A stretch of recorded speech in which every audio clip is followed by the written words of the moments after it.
This feels somewhat Italian in nature. We are now having to walk 75 miles out of our way to collect our rental car, but hello one and all, welcome to Seen Through Glass. Welcome to Milan, Italy. Literally just flown here on a pretty early flight from the UK and on our way to collect a rental car because a busy but pretty exciting 24 hours ahead.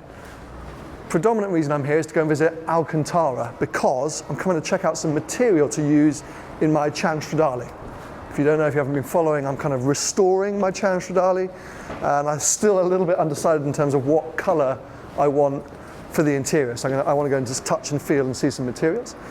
But I thought if I'm going to fly all the way down here to Italy, come kind of close to Maranello and collect material for my Ferrari, wouldn't that be fun to do in a Ferrari? So I emailed Ferrari, said, got any cars lying around that I could use? I said, yes we do. So yeah, we're going to be driving something, I don't know what, to Maranello and then upgrading it for a V12. Because unfortunately Ferrari don't do airport pickups. A Seat Arona. This looks a little bit like a Fiat Panda, doesn't it?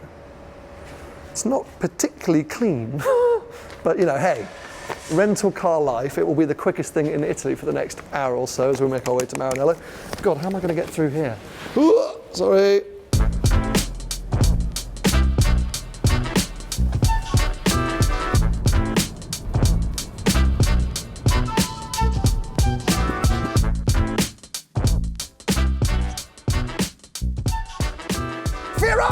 Ben, get the shots. Yep.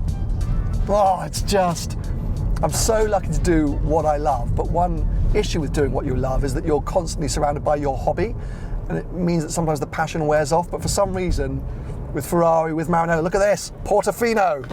It's be like, yes, yes, yes. The fact that now I'm here to collect a Ferrari that I'm then going to drive away for the next 24 hours, I don't know how this has ended up being my life, but it is absolutely spectacular that it is. Oh, there's a California coming. I like a California. Gen 1 California, often overlooked. We're now going to attempt to pull into the actual historic factory gates, which is I think that's our car, mate. There's a very red Dodici Cilindri inside. This isn't always allowed. Ferrari are quite protective over the gates here. But I believe I have a special code which is going to allow us to, let me see, turn up.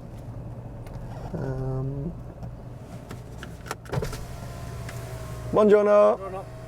Consegna vettura giornalista. That's me. Okay, my parking inside. Inside where? What? Other side? Yes. Okay. Thank you. Right, now, the security man in a very Italian / Ferrari way just said, basically go away. I was like, where? He just kept going. I think he saw the Seat and he was like, no. So I'm going to try and park over here inside the shop, which is dangerous because obviously I haven't got any of my Ferrari Lewis Hamilton merch yet. Just felt like an opportunity to do so. Oh, look at that. That's going to be it. Let's go right here. That'll have to do, donkey. That'll have to do. Here we go then. Key collected to, yes, this Rosso Imola Dodici Cilindri. That is a good colour name and actually a pretty spectacular colour, which has now made me rethink the colour of my Cilindri. Anyway, let's not get caught up on that. I think more interestingly, or something that I love more, is blue sterling and then black Alcantara interior. And the interesting thing is, very loud motorbike, blue is a leading contender for the Alcantara I'm going to choose for this Cilindri. So it feels like Ferrari half knew what they were doing, but yeah, this is my first time really getting up close with one of these cars. It's got the racing seats, carbon everywhere. Aha. Oh my God, there's a carbon fiber parcel shelf that feels so overcool but so amazing. And oh, the view. This is way too exciting. Let's hit the road. Come on, Ben.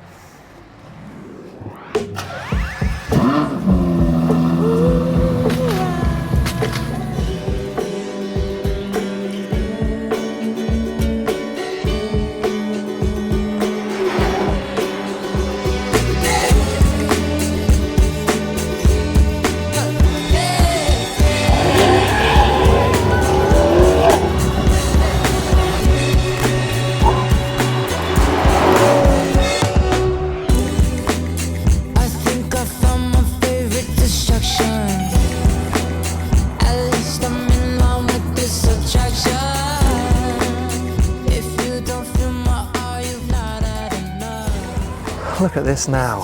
Got a little coffee. Hold on, wait for it. Biscotti. Is that a biscotti? I don't know. It looks delicious. I've parked up the Dodici Cilindri in this beautiful hillside town, about 15 minutes outside of Maranello.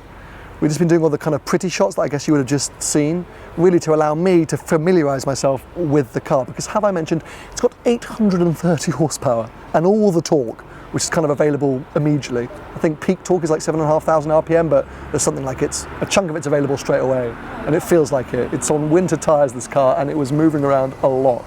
So I quite enjoyed the fact that we were doing the slow-paced stuff first, doing all the pretty bits, before I then try and really turn it up to race or even CT off.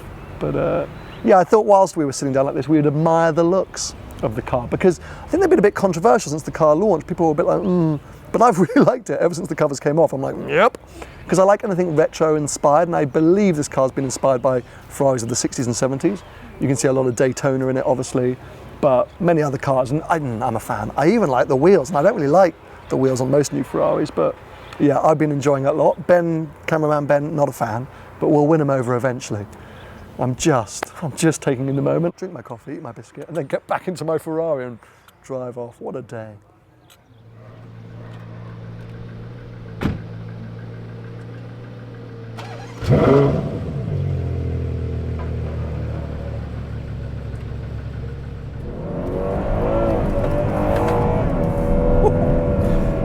Now, obviously, with this car being on winter tyres, and the fact this is quite a short experience, mainly focused around my visit to Alcantara, I'm not going to do a proper review of the Dodici Cilindri in this video. I'm hoping to have another experience in one of these cars later in the year, when it's a bit hotter and I'm on some stickier rubber, because I do think this car needs stickier rubber. It's not to say it's not a lot of fun on these winter tyres, but yet just quite a handful, and I don't feel like I'm getting a real read of the car's dynamics, which I'm sure are super impressive. Now, of course, Dodici Cilindri 12-cylinder. This car is all about celebrating the engine. It feels a little bit like the F8 Tributo, potentially a send-off to the naturally aspirated V12, but you know, people have been saying for a very long time that this will be the last ever naturally aspirated V12 Ferrari, and then they make another one. So maybe the name is, you know, not something we should read too much into. But my slight issue is, whilst this engine is potentially sensational, it doesn't sound that great. And look, it's 2025. No engine sounds that great, but I don't know. It's not just the fact it's muted. It's just not a great tone. Ferrari do have some resonators to pump noise into the cabin. It's not artificial, it's real engine noise in the cabin, so it's louder than it is outside, but it's just not symphonic? Anyway, it sounds a little bit like a DBS Superleggera to me rather than a 599 GTO, but those days are behind us. To drive, the engine is, yeah, just a powerhouse. Like, it just the red line, 9,500 RPM. That's more than my GT3. Just keeps going. I don't think I've actually reached it yet, because, well, you're going too fast if you're bouncing off the red line. But yeah, loads of torque. It's so smooth. It's glorious. And actually, the whole car feels glorious. I mean, I haven't done much today apart from fart around up here in the hills, getting some, you know, nice shots, and it's just so easy to drive. How Ferrari can make a car that is this powerful, feels this big on the road, this easy to drive, I don't know. I don't understand. It is genius. They have this side slip control, which, yeah, can make the most average driver feel like Charles Leclerc or Lewis Hamilton. It's just, I've got CT off, and the car is just wee, wee, wee. So much fun. And what I quite like is that it's very easy to position the front of this car, even though the whole car feels a little bit, not heavy, but just big. Yeah, I do feel I have a lot of confidence in the front end. And so, yeah, on a twisty, narrow, bumpy Italian road like this, I do feel like I can kind of crack on. But I just want a little bit more emotion. I think that's it. Just, you know, given the name, given the looks, given everything, I just want a bit more je ne sais quoi. Wrong language, but kind of get what I'm saying. Look at these views. What a beautiful part of the world, and what a beautiful place to be hooning around in this glorious car. Bumpy road mode, absolutely sensational.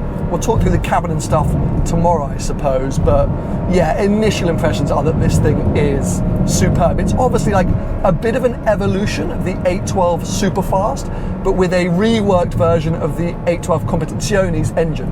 Reworked because just like with the GT3, Ferrari had to do loads of work to ensure that the engine could still be as potent as it was prior to all the modern day regulations. You know, they've been hampered by global emissions and noise regulations. It's got endless things in it that, you know, aim to slow it down, but they've managed to just find ways to still keep it Larry essentially and Ferrari feeling, which is so impressive. I've got a bloody two and a quarter hour drive to Milan now. It's not all going to be on roads like this, but I think I'm going to enjoy every single second, and I'm sort of tempted not to go to sleep tonight just to spend time on these cars. It gives you so much emotion, this thing. You just immediately can imagine what life would be like as a Dodici Cilindri owner. I feel grand, I feel elegant. I've always said that I'm a mid-engine Ferrari guy, and Ferrari have told me in the past they see a clear differentiation between mid-engine customers and front-engine customers. That used to be V8 and V12, but obviously now things have evolved and that's all become a bit more blurred. But yeah, I think in recent years these cars have really started to win me over. I love the 812 Superfast, love the Roma, the Portofino M, and then this thing just I feel like a better human being. I feel like the world is my oyster right now. I could buy businesses, I could start a conglomerate in Italy. I want to be Luca de Montezemolo suddenly. I'm getting carried away. Yeah, initial impressions. This thing is a delight. Last thing I'll leave you on, so I'm blabbering on now. Way more GT car-like than the 812 Superfast. I know a few people mentioned that on launch. It's definitely less erratic. The 812 had a slight nervousness to it, which was exciting but maybe unexpected. This drives more like you would expect. If you look at it as a big GT car, rear-wheel drive, loads of power, you get what you think you're going to get. The 812 was just a little bit frantic and frenetic. This is a lot more, yeah, predictable, let's say. But anyway, let's get the Apple CarPlay going. Got this lovely big screen in here, get the music pumping, and continue to enjoy what is a superb day.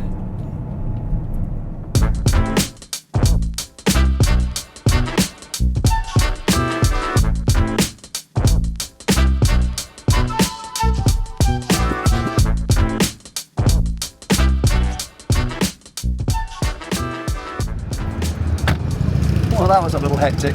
Clearly I've chosen the right hotel to stay at tonight, so I pulled in behind a Lamborghini Revuelta, but no actual parking at this hotel, so that was a fail. There is a parking lot, but it's full. I've had to dump the, I think, I don't even know how much this car is, but let's say £400,000 on the street. Sorry, Ferrari. Hopefully it'll be here in the morning.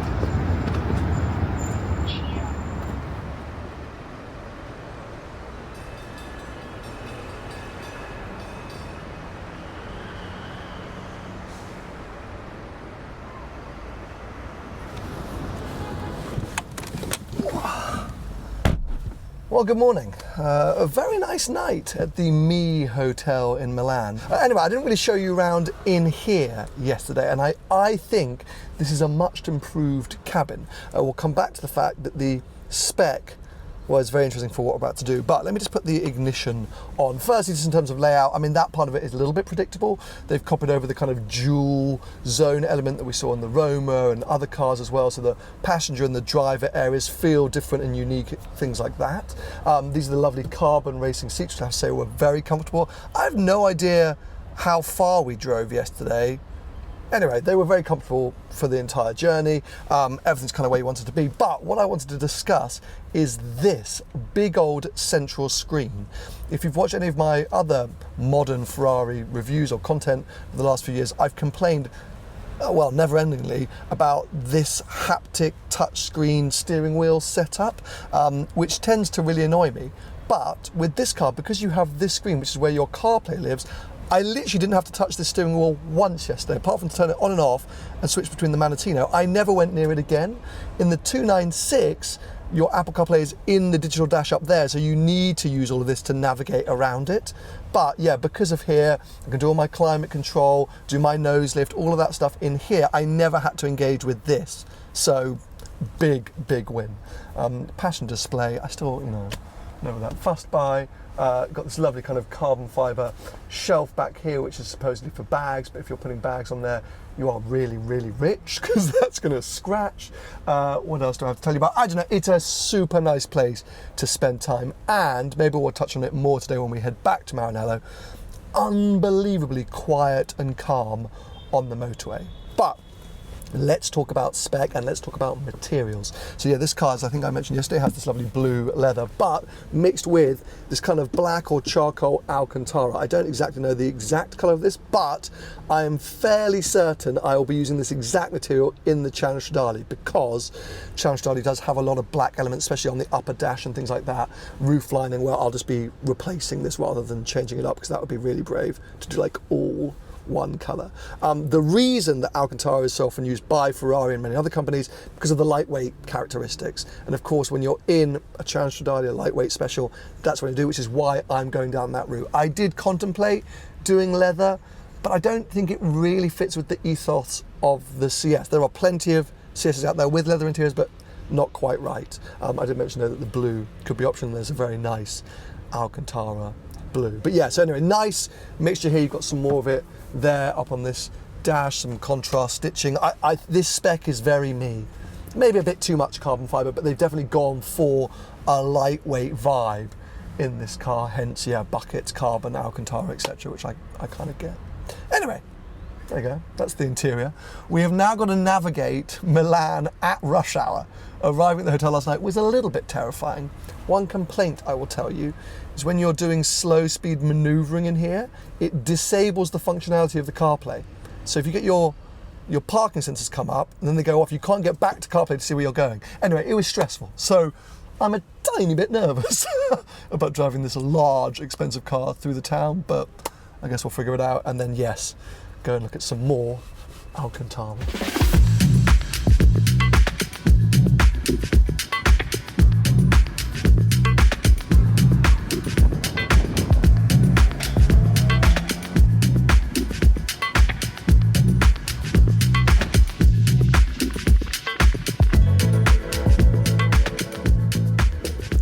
Well, welcome to Alcantara HQ, and as you can see, well, there's a lot of decisions that need to be made. I've just been chatting with Pier Paolo, who's one of the designers here.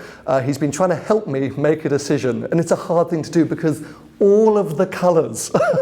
This is what I've been dealing with over the last few months, trying to work out where I want to go with my car. And this is just like their sort of semi-standard range. You can kind of do paint to sample with Alcantara, where they basically can match, well, anything. If I said I wanted this jacket, I could just leave it here with Pier Paolo, and then before we knew it, this is what would be in the car. But I have always kind of hinted at the fact that blue was my leading choice, which is why driving that Dodici Cilindri has been so interesting and sort of helpful, because that interior spec and the exterior paint is kind of close to where I think I want to end up with my car. So these are the kind of three leading options. We've got a colour called Commodore, one called Navy, and then this one, which is Brittany, which I'm blaming Pier Paolo for bringing in the room, but he wanted to kind of bring an alternative choice, because my argument has always been the kind of classic look, that kind of retro style, and these colours, sort of this one, sort of celebrate that, yeah, Ferrari racing heritage and history, and you can see Ferrari themselves have done this kind of colour scheme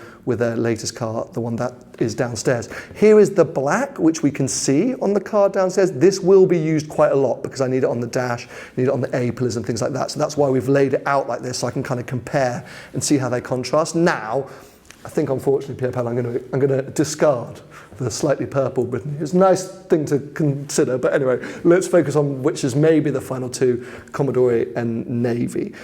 I thought Navy might be the leading choice because it's dark, but when you see it against the black, it's almost too desaturated. And I think maybe having a bit more pop is going to be a little bit, But it's so weird because previously I'd only seen that little tiny sample in the booklet. Now I'm seeing like a whole roll. It's very bright, and it's also under some pretty aggressive lighting. Oh, why is this such a hard decision to make? And actually, to make it even harder, so I'm going to lean across you here. they can do endless kind of stitching and just really clever things to make different materials pop, different colours. Sometimes this looks silver, then you move it, it looks purple. There are endless sort of patterns that I've seen that clearly manufacturers have stolen over the years. But this is another whole headache because yes, I want classic and retro, and I think I want to keep it tied into what the Cilindri always look like, but then it's so tempting to just do a little subtle, I'm not going to do an STG logo, that would be crass, but could I do something interesting? I don't know, why did you give me so many choices? Too many choices, but the plan will be once we finally settle, and frustratingly this man over here is like, I do have more blues in the room next door. I was like, stop! Is that I think I'm going to take a sample box away with me back to D-Class Automotive, who are going to be doing the retrimming, to kind of start actually playing with parts and holding it on chairs and things like that, different lights, all that kind of thing. But yeah, these are the two front runners until probably we move next door and have another coffee and look at 10 other blues. But thank you for allowing me to waste your time today. Let's see where we end up.